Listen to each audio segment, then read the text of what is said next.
వీళ్ళకి కూడా కొంత మీ సాహసానికి జోహార్.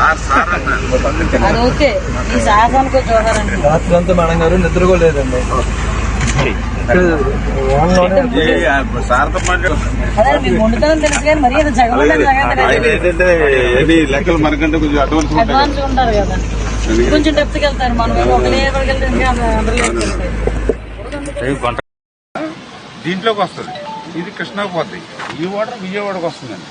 అంటే మనకి ముందు 3 అరెస్ట్ చేసుకుంటే విజయవాడకి వాటర్ క్లోజ్ అయిపోతుంది. ఇంకా ఇది అరెస్ట్ చేస్తానే విజయవాడ వాటర్ తగ్గుతుంది. 3 బ్రీచెస్ ఇక్కడ ఏర్పడిన బ్రీచెస్ పనులన్నీ కూడా చాలా దగ్గరుండి చూసుకోమని నారా చంద్రబాబు నాయుడు గారి ఆదేశాల మేరకు